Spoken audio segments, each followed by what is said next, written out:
Le gouvernement de Jean-Marc Ayrault veut secouer l'économie française. Choc de compétitivité. En gros, la mesure phare, c'est de dégager 20 milliards d'euros pour les entreprises, baisse de charges, pour leur permettre de gagner des parts de marché. Tout cela serait financé en partie avec des hausses ciblées de TVA. Et c'est justement ce qui coince pour certaines branches professionnelles. Nous avons invité ce soir pour en parler Philippe Bis. Bonsoir. Bonsoir. Merci d'avoir accepté notre invitation. Député socialiste du Bas-Rhin, c'est vous qui allez représenter ce soir le gouvernement et nous expliquer, défendre ces mesures face à Jean-Pierre Talamona. Bonsoir.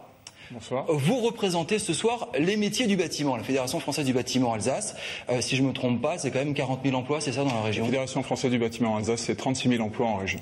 Voilà. Alors, Philippe Bis, la première question pour vous. Qui a déclaré en janvier 2012 l'augmentation de la TVA est considérée comme inopportune, injuste, infondée et improvisée?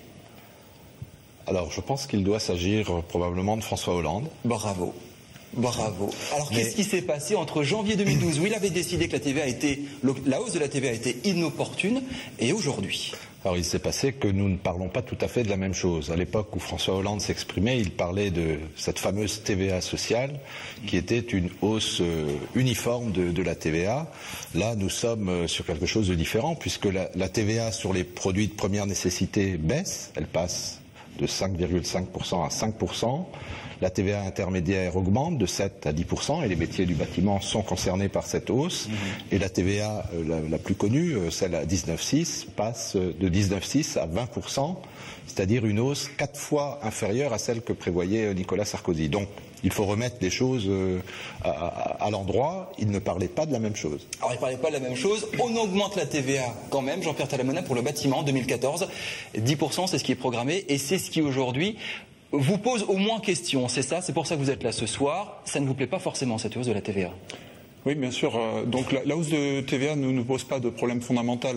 Ce qui nous pose un problème, c'est que depuis 2008, nous sommes en période de crise économique. Donc 2009 a été un souci pour nous du point de vue de la diminution de nos carnets de commandes. En 2010, nous avons subi une diminution d'activité. Cette diminution est toujours là, présente sur 2011 et 2012.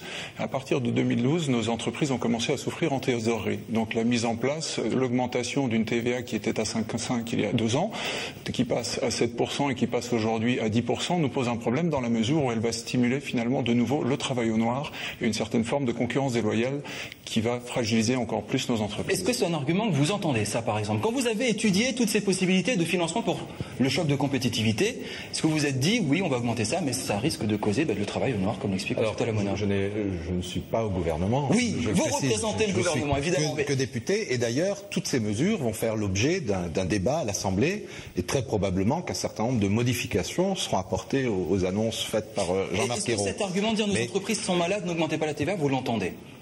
Je le comprends en tout cas, mais je voudrais quand même préciser que ce crédit d'impôt qu'a annoncé Jean-Marc Ayrault va permettre aux entreprises, et y compris aux entreprises du bâtiment, de dégager des marges, puisqu'il s'agit de faire baisser le coût du travail. Aujourd'hui, le salaire médian dans le bâtiment est d'environ 1 900 €, et donc les entreprises du bâtiment seront concernées par ce crédit d'impôt, et la baisse du coût du travail est 3 fois plus importante que la hausse de la TVA. Donc, les entreprises ne seront pas pénalisées, notamment dans le bâtiment. Vous pouvez répondre tout de suite, les entreprises ne seront pas pénalisées? Les entreprises ne seront pas forcément toutes pénalisées à la même hauteur, mais il y aura pénalisation dans la mesure où effectivement la mesure du CICE est 3 fois supérieure à l'augmentation de la TVA, mais ce qu'il faut savoir, c'est que la part de main-d'œuvre ne représente qu'un tiers, voire moins, dans le gros œuvre de l'activité. Donc la TVA représentera un coût supplémentaire de toute façon. Qui sera impacté directement? Qui sera impacté sur le client ou qui viendra une fois de plus en diminution du prix de l'entreprise qui est déjà très fragile. Il y a une particularité locale, c'est l'Allemagne qui vous pose problème, c'est ça? C'est ce que vous m'expliquez? Il y a une certaine concurrence, vous la pensez exacerbée une fois que la TVA sera à 10 points? Alors, la concurrence sera augmentée, effectivement. Nous avons 2 soucis, c'est un redémarrage du travail au noir et un redémarrage de la concurrence internationale avec des entreprises qui ne sont pas forcément allemandes. Elles peuvent être belges, luxembourgeoises, mais ce qui les caractérise, c'est l'emploi de main-d'œuvre des pays de l'Est à 7 € de l'heure, et nous ne pouvons pas maintenir effectivement une concurrence face à de tels prix, quoi. On va s'intéresser essentiellement au métier du bâtiment, ils sont invités ce soir. Alors quand Philippe Bis, la Fédération nationale dit, si cette TVA est mise en place, ce sont 35 000, 40 000 emplois qui vont être détruits. Est-ce que vous les croyez? Non. Non, je ne les crois pas, parce que pour la bonne et simple raison que, comme je l'ai dit avant, il va y avoir une baisse du coût du travail, et que l'objectif du crédit d'impôt pour la compétitivité et l'emploi, c'est bien la création d'emplois. Un chiffre a été avancé de 300 000 emplois. 300 000 emplois, c'est ça. Et je voudrais aussi préciser que l'augmentation de la TVA le 1er janvier 2014, alors que la mise en œuvre du crédit d'impôt sera réalisée dès 2013. Donc là aussi, c'est pour les entreprises un an d'avance pour pouvoir bénéficier de ces marges accrues. Est-ce que ça veut dire que vous criez au loup alors qu'il n'est pas là? Non, du tout. Le fait de mettre en place le CICE avec un an d'anticipation ne va pas dire que nos entreprises vont voir leur diminution de charge. On est bien sur un crédit d'impôt qui va être applicable et récupérable uniquement en 2014 au démarrage de la TVA majorée à 10%. Donc ça nous permettra de trouver un équilibre. Et aujourd'hui, notre problématique, c'est l'impact sur l'emploi quand même, dans la mesure où je vous disais que là, aujourd'hui, directement, nous avons 500 emplois sur les 36 000 qui sont prêts à disparaître. 500 emplois dans la région. 500 emplois en région, bien sûr. On n'est pas sur les 20 000 au niveau national, on parle de 500 emplois qui sont prêts à disparaître. Et on a un impact quand on voit la baisse des démarrages de chantier aujourd'hui, qui est de 1000 logements, qui représente à peu près 2000 emplois à venir. Donc la problématique essentielle pour nous, c'est cette crise économique qui perdure et cette apparition dans le même temps d'une TVA 5,5. Donc là, vous êtes en train de dire, dans les prochains temps, en Alsace, on va perdre en gros 2500 emplois. Il y a un risque très fort, effectivement. Je vous disais qu'un tiers de nos entreprises sont fragiles en ce moment et le risque est majeur.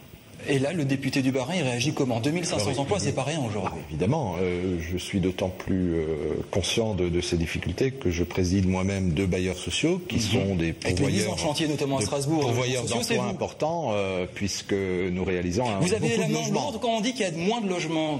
Voilà, vous avez la main plus lourde aujourd'hui sur les contrats avant de signer, ou alors on maintient le rythme d'engagement, de fabrication de ces logements? Alors, il faut distinguer ce qui relève de l'aspect public, le logement locatif social, où là le rythme continue, voire s'accélère, et la promotion privée, où effectivement la crise impacte très lourdement les opérations. Mais les promoteurs ont souvent su anticiper cette crise, et donc aujourd'hui on est certes dans une situation qui est difficile, mais qui n'est pas désespérée. Vous demandez quelque chose de très particulier, c'est une TVA à 5 ? On souhaiterait pouvoir rester sur la TVA à 5%. On était sur la TVA à 5,5% dans le bâtiment. Ça a permis de créer 50 000 emplois au niveau national. Aujourd'hui, le passage à une TVA de 10%, on estime que ce serait arrivé à la destruction de 20 000 emplois directement.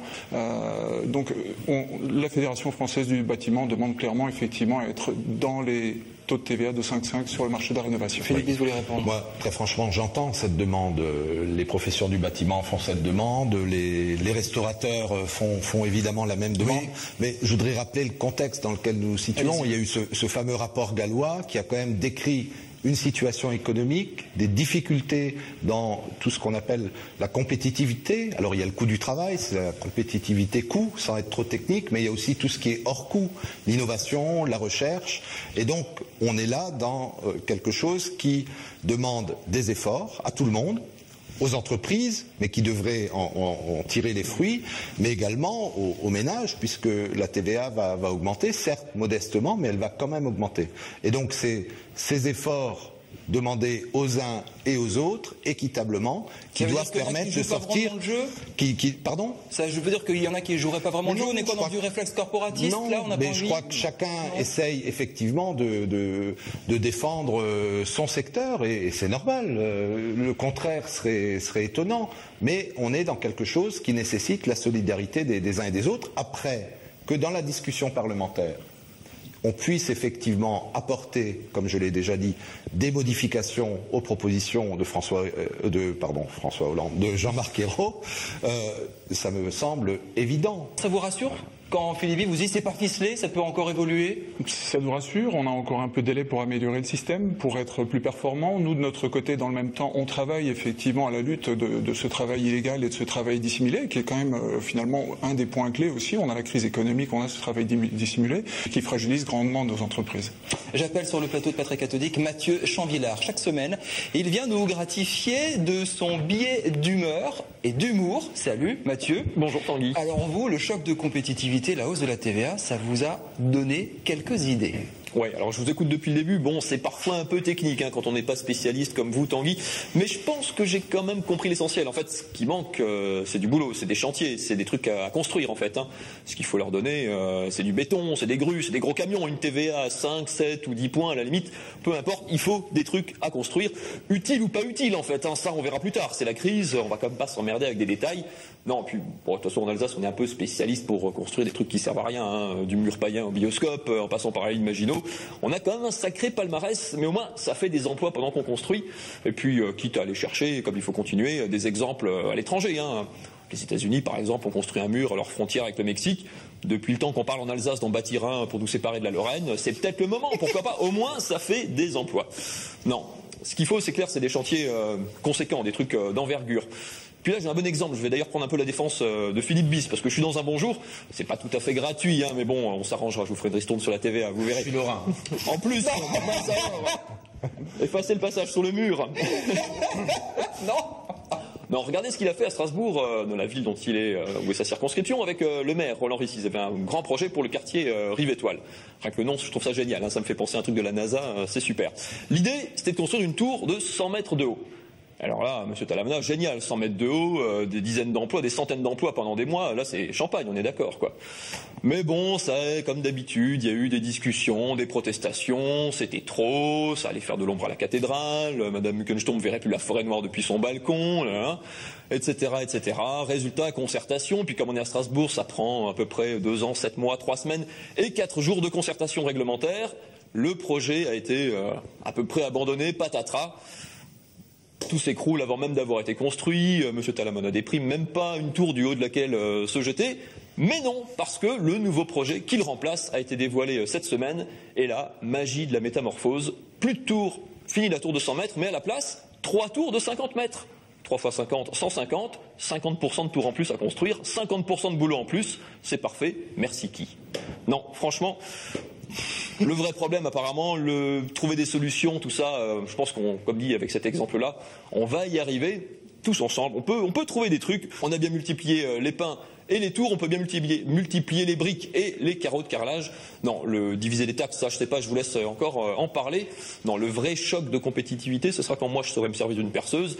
Pour l'instant, tant que vous avez des gens comme moi encore avec 2 mains gauches et pas fichus de fixer correctement une tringle à rideau, vous pouvez dormir tranquille, vous aurez toujours du boulot.